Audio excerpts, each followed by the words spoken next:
All right. Well, first off, I want to welcome you.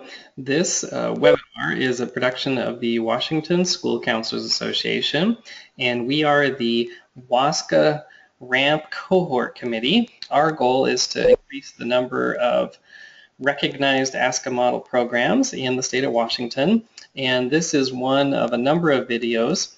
This particular video is going to be focusing on the Advisory Council. So if you're joining us, we welcome you.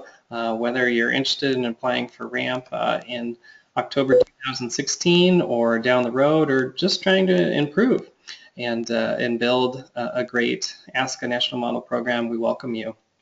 So again, we're going to be focusing on the Advisory Council today. If you've been with us before, we are talking about Recognized ASCA Model Program designation from the American School Council Association. And with any of the components of RAMP, we always start with or begin with the rubric. That is always your starting point. So I'm on the ASCA National Model website. I located the rubric on the left-hand side, and I'm scrolling down. Again, we've covered some of these other pieces. You can always go back to previous webinars or email us if you have questions. Today we're focusing on the Advisory Council. Okay. So as you can see there, the Advisory Council is a representative group of stakeholders. So that's important right there. So as it indicates, a representative group could mean many things depending on your community, but you certainly wouldn't want to leave out parents, staff, community members, administrators. I would also add to that list students can be great additions to advisory councils. And under the umbrella of community business leaders or folks connected to career and technical education would all be great additions to an advisory council. I also encourage you naturally to really work hard to make sure that your group is diverse, and then you'll ensure that it's representative of your entire school community and community at large. All right. So when you're applying for RAMP, you need to pay attention to things that you must have. So these are things that must be part of the application. So under the category of Advisory Council, you're going to need to list all the Advisory Council members and their stakeholder positions. So it's pretty straightforward. This could be a Word document with the names down the left-hand side and the stakeholder positions down the right. For instance, teacher, student, that sort of thing. You're also going to have at least 2 agendas. So you might have, anywhere between 3 to 6 or more advisory council meetings. That's up to you, but you're going to provide at least 2 agendas. And think of these agendas as agendas that you want to flashlight. These are your agendas that really contain key information. You're covering information that really highlights how your advisory council is making a difference by giving feedback to your program and ultimately benefiting students. You're also going to have minutes from the meetings, so this is something to plan for. You're probably going to designate someone as a note taker, someone that can take minutes. Could be one of your members, or if you're part of a school counseling team, it could be a colleague that's not running the meeting. Now, note this next part here. To receive a 4 or higher, the advisory council must be solely focused on the school counseling program. So there's a kind of a natural inclination to maybe look in an existing committee at the school, perhaps that already has a representative group.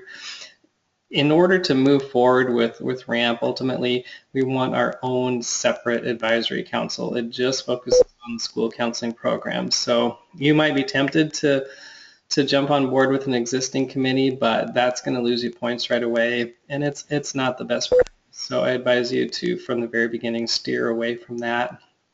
You might possibly have some of the same folks that are on other committees, but again, focus on being representative and focus on it solely being a school counseling advisory.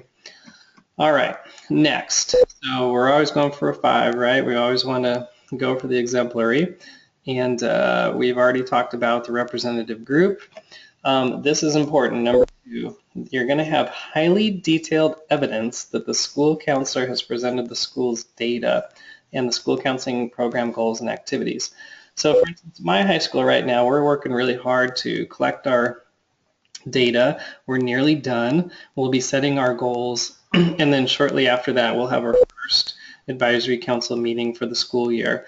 And in that very first meeting, that's precisely what we'll be doing. We'll be presenting the data to the advisory members, and we'll be presenting some of our ideas about our program goals and then our activities for the year, the lessons, small groups, closing achievement gap action plans, the kinds of things that we want to work on. But the idea here, of course, is that the advisory council gives feedback as a representative group. Perhaps they have a fresh perspective, some new ideas, maybe some things that we didn't think about, and or perhaps they'll give us the thumbs up and say we're right on track. Either way, that's the kind of feedback that we're looking for from advisory council, so that we know as we're moving forward with our goals, they're truly in the best interest of students. And that's that next bullet there. We just talked about that. And we already talked about being solely focused on the school counseling program and the agendas. Now this last part, if you've been with us on some of our other meetings, you know this already, but with each of the RAMP components, you're going to be doing a little bit of writing and narrative.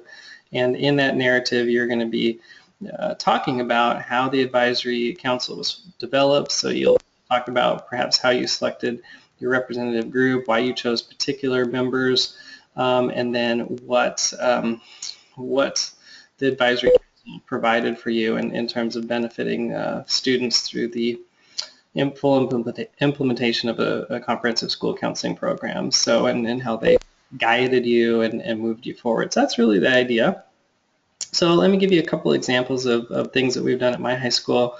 So we have a Dropbox, and this Dropbox was created for Washington school counselors so that if you want to see some examples from our high schools or elementary schools, but also the whole idea is that we can share with each other. So under Advisory Council, I have a couple things. One thing here, we have an invitation. So, you know, this makes sense, but you're welcome to borrow ours and adapt it, add your own letterhead.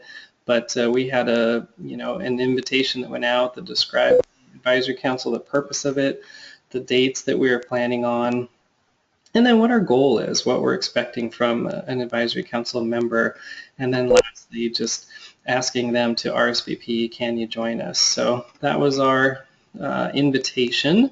And one idea or one thought, we invited more people than we really felt we needed, on the rationale that people are busy, and that if we overshot with the number of people we invited, then hopefully we'd get a nice solid representative group at each of our meetings. So there's a letter in there, a letter of invitation.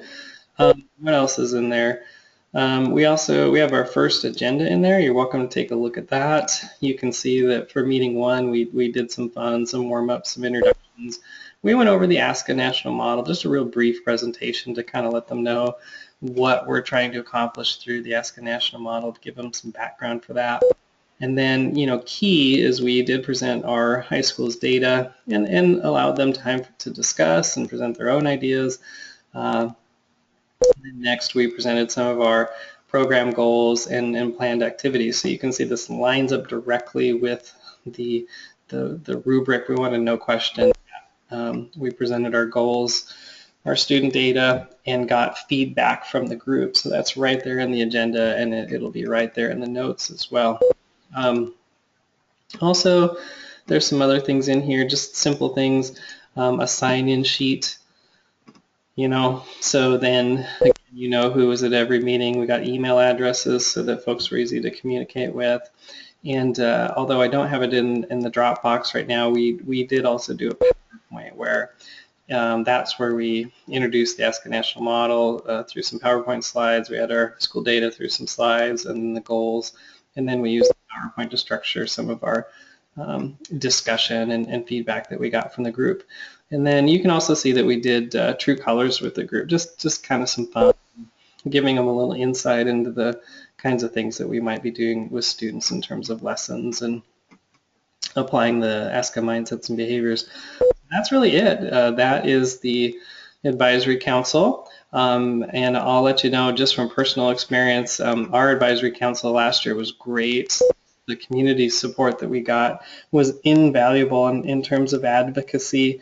And then when you've got one advocate in the community, they speak to another community member, and they just are able to share and be knowledgeable about what's going on with your school counseling program for students. So that's a real powerful side benefit, and it can also make a big difference if you've got a school board member or district or site leadership that again can be advocates for your program and what you're trying to accomplish, and get some insight into what we're trying to accomplish with the ASCA national model, which to a lot of folks is invisible. So there you go. If you have any questions, you're welcome to contact us. You can reach us through the Washington School Counselors Association on our website, through Facebook, and also Twitter. And for those of you that are working on the RAMP application, we applaud you. You're doing great work for students, and we just want to encourage you to keep it going. Thanks very much.